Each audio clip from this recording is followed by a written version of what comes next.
Hello, I'm John Atack again. This is Joe Szimhart again, and we wanted to talk a little bit about the Stanford prison experiment, Philip Zimbardo. So, if you want to kick off with that, then I will make Yeah, hostile comments as we go along. the reason I brought it up a couple days ago on maybe it was yesterday on National Public Radio did a piece uh, that that's titled under the program, what is it called, Through Line, and they were looking at this infamous Zimbardo prison experiment from the early 70s. And I don't want to get 1971. into the whole, Yeah, what's that? 1971. Right, very early. And they were criticizing it as Mm, methodologically flawed, mm. and therefore, the outcome can't be trusted, in terms of what we're learning from it. And nevertheless, it has taken on a life of its own. The prison experiment is a very popular thing to talk about in psychology classes, and it keeps coming up Yeah, as a thing, and even today, it might be the most famous experiment in social science it's today. him and There's him some and him and others. Milgram. Yeah, Yeah, there's others that are close to it. The blue-eyed, brown-eyed thing that one teacher Jane did, Eliott. Yeah. Jane Elliott's program. Yeah.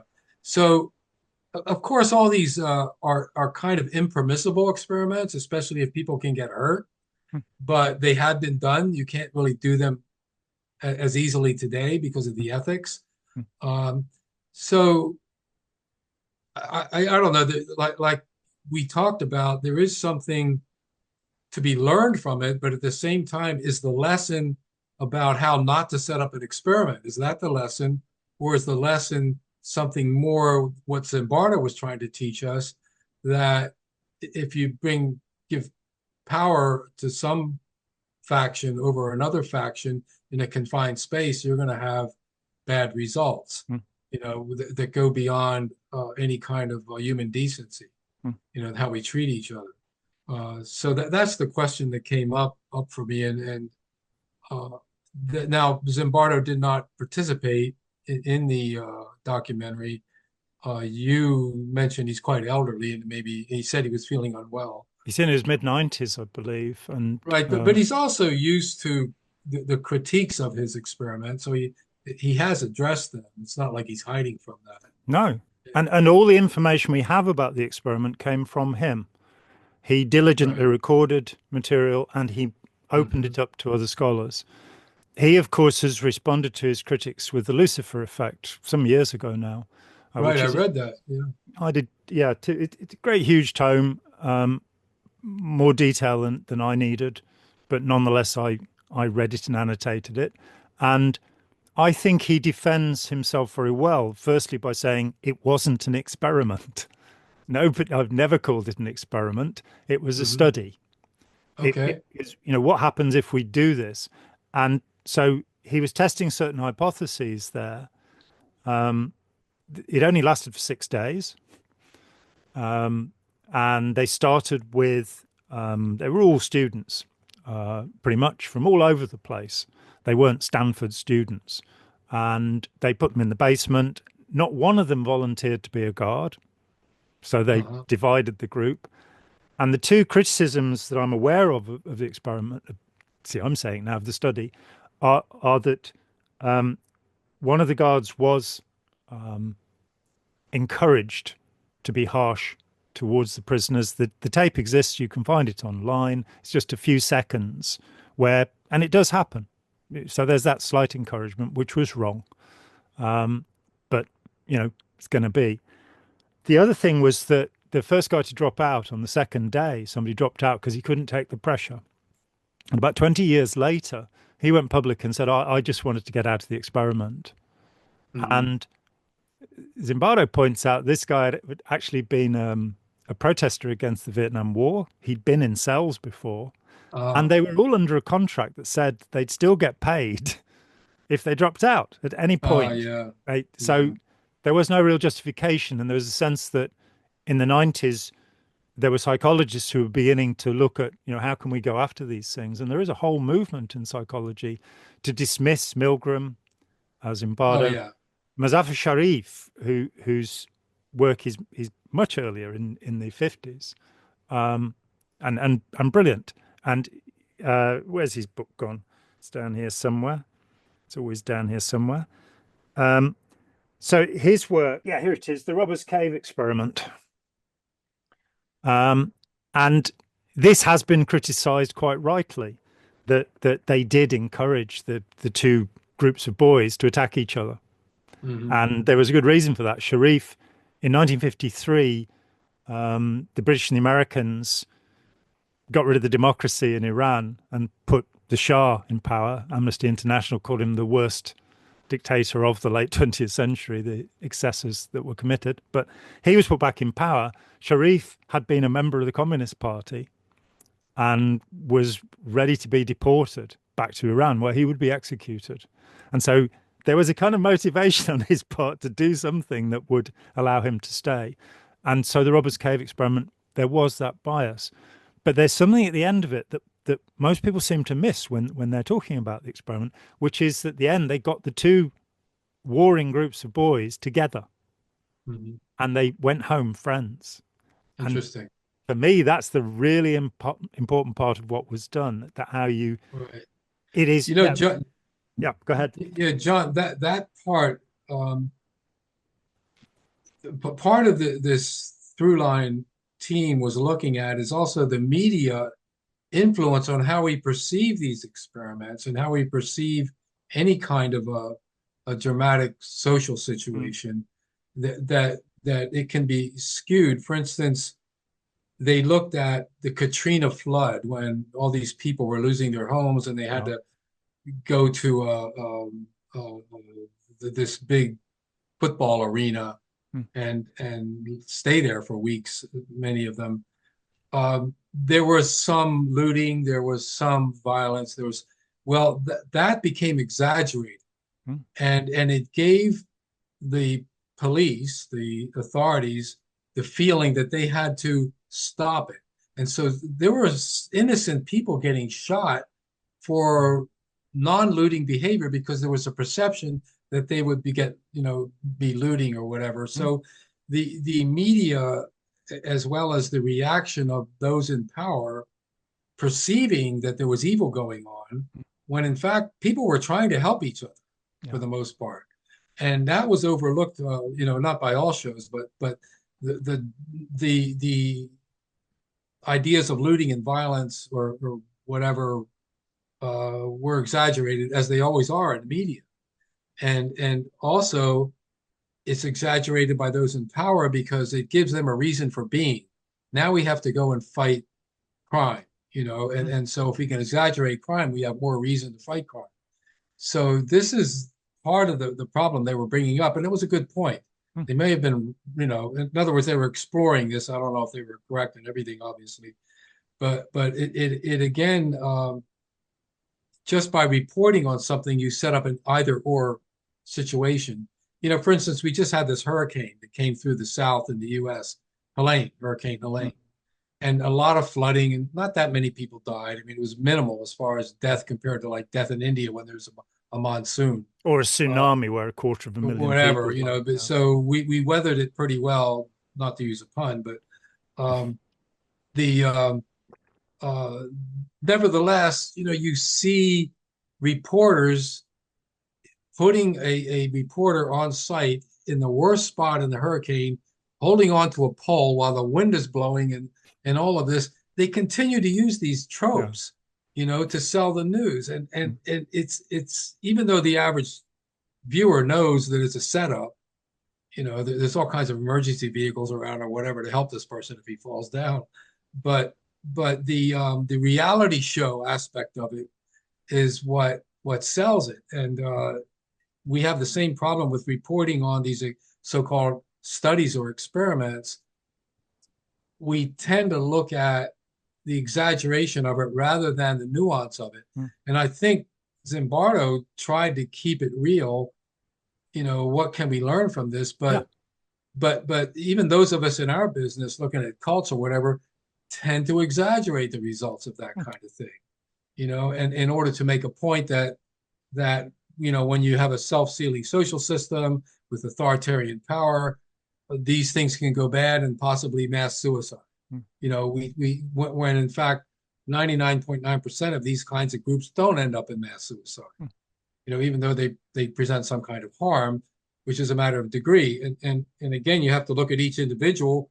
How is that person being harmed within a harmful system? Mm. Maybe not much. Maybe they're benefiting. We don't know. But we have to look at the individual small group or person within the system. That kind of discussion of this kind of thing, I think, creates crickets in an audience. People, when I try to discuss things like this, I notice people yawning sometimes, and I have to stop because it doesn't always encourage conversation to look at things in nuance. Yeah, how many It's almost footnotes like, can you take? Yeah. yeah. So all I'm bringing up here is that I can understand the criticism of Zimbardo's experiment, but I can also understand that the show itself was creating an us and them thing by using Hobbes versus Rousseau. Mm. And if you look at Hobbes more thoroughly, which I did after the show, I kind of looked, you begin to see that there's some similarities between the two, Hobbes and Rousseau. When they're after all both talking about human beings, and there isn't two types of human being.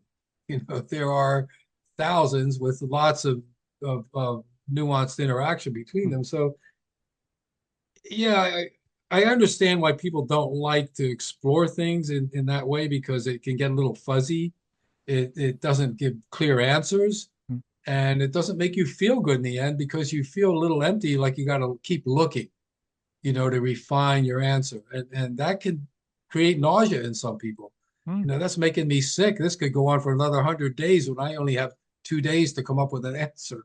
Yeah, it's like spending a year doing your tax returns. Some Oh yeah, it's things awful. it's just too Yeah, much. I mean, Milgram was very strenuously criticized as well, and right. and I think that should be a lively debate. I think we should always be saying, well, they were American teenagers that this was done with, or that it was only an American population, or it was only this, that, or the other. Milgram is just the most fascinating character. There's a Oh yeah. wonderful biography of him written by, where's it, Thomas somebody or other. Um, I've got it here somewhere. Um, where you find that this was a man who knew he was not going to live long, that his father had died in his 50s. He expected that he would, and he was quite right, he did. That he lived pushing himself at a time when amphetamines were legal. He was stuffing himself with amphetamines and cocaine, which wasn't legal, to keep himself awake long enough to keep doing this thing. And he just had the most brilliant mind. The Milgram experiments, the Yale experiments with the shock machine, there was, I believe, 17 different sets of experiments, because he wanted to get further and further away from this is Yale University, or this is a man in a white coat, and Okay. find out what was the level you had to come down to.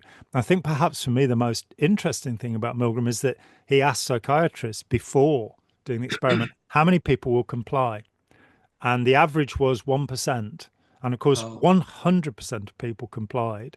And 62.5%, I think, in the first experiment, somewhere over 60%, were willing to go to the 4x really yeah, dangerous yeah, thing on the yeah. shock machine. So the replications, there was the idea, well, they knew it was an actor. They somehow knew it was an actor and the guy wasn't really getting a shock. So there's one awful replication, which wasn't Milgram, where they actually used a puppy and did give it shocks.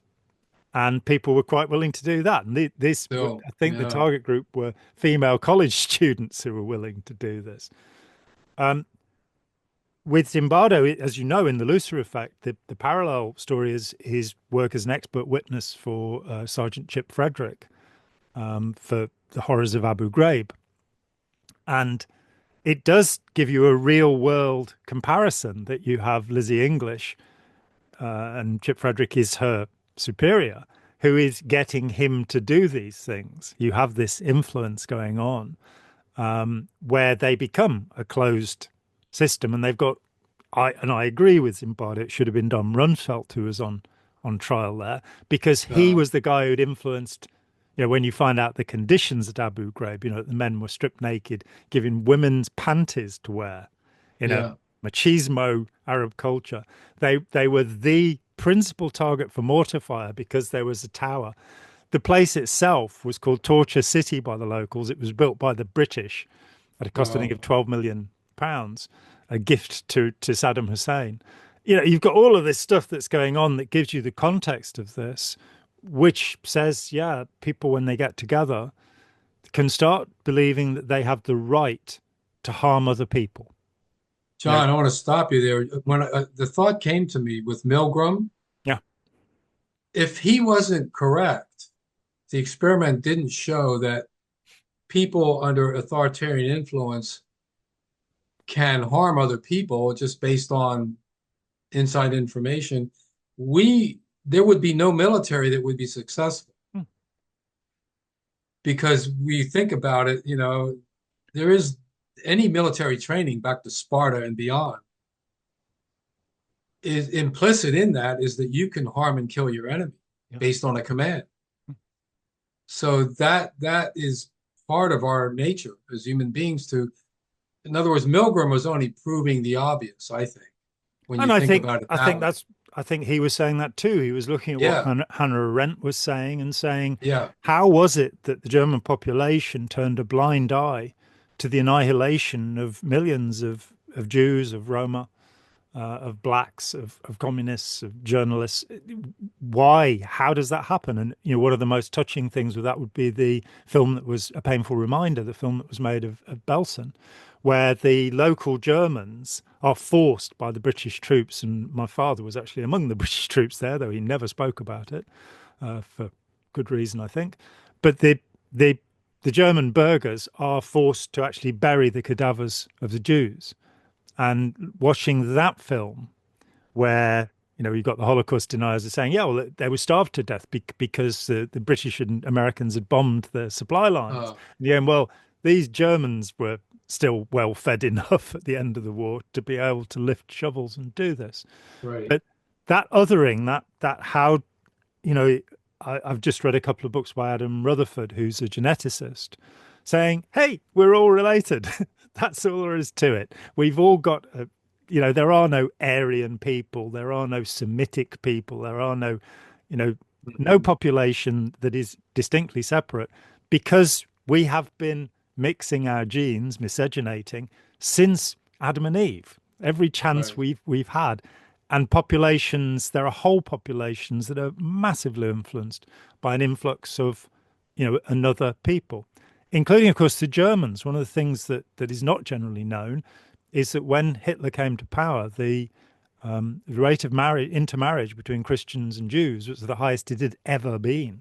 Particularly in Hamburg, it was really, really high. And you've got notable Germans like Thomas Mann. His wife was Jewish, and of course, something like 100,000 Jews had fought in the First World War, and lost their lives. Many had been decorated, and then you've got this idea of othering, where you say, we are different to those people. And you can see in warfare, as you say, that's a useful idea if you are defending against the oppression of a group coming in against you, to say, and you then simplify who they are. They are devils. They need to be exterminated because they're our enemies. And what is considered horrific in the serial killer is then promoted in the courageous soldier. So there's a finish shot. Well, I think it all stems on, if you can make people afraid that they will be extinguished by an enemy, then they will take up arms to fight that enemy to preserve life. I mean, this is nature in its raw form, so we're in that struggle, I think, always. This whole discussion about and beware of authoritarianism and is always worth continuing. It has to continue all the time. There is no final book. There's no final workshop. There's no in fact, people that are educated about this need to be re-educated, reminded. I do, Mm. continually. It doesn't stop as far as uh, and in fact, I think that's why you and I continue to do what we do. It's just that we keep meeting people that miss the point, out there, and you have to repeat yourself again, about what this whole influence game is. Mm. And it's a constant battle. But and then you have our critics that are going to say, well, we're playing the same game. We're trying to influence people, and you end up in this false dichotomy, the Yeah. argument of false dichotomies, and it's an easy trap to get into. I think that's one of the things we had Trump. He's able to set that false dichotomy up very quickly. Mm. When that's been one of his main tactics. It's like a one-trick pony that he puts out there all the time, and it works for that loud crowd that loves him, but not very far beyond that. It's only an emotional type of a trigger. Yeah. But so, leaving that aside, I've got to go here in a few minutes. Okay. Any last words there, John? No, I agree with you that it's important that we continue to educate ourselves. We don't come to a fixed position where we think we know everything. Yeah. I find every book I read teaches me something else. Sometimes it teaches me, that's something that's to be avoided. Sometimes it teaches me something that's very useful. But as to the charge that we're seeking to influence people, yes, that's what communication is. Whether one is seeking to forcefully influence somebody or exploitatively influence somebody, certainly you and I have not created the cult following we should have done. Neither of us become rich as a consequence of what we've done. And the people that we've influenced seem to be grateful for the most part. So, it's not too bad. But yeah, we should be challenged and questioned too. That's the way it works. That's good. That's healthy. John, it's been wonderful talking to you again, and hope we do it again soon. Great. Okay. Yeah, let's sort that out. Thanks a lot, Joe. Take care. Bye-bye. Hi, John here. Thanks for watching. We'd appreciate it very much if you would click like, as well as subscribe, and click the bell for notifications. Every dollar helps, and we welcome new patrons on Patreon, or you can make a one-off payment with any currency through PayPal. Thanks so much.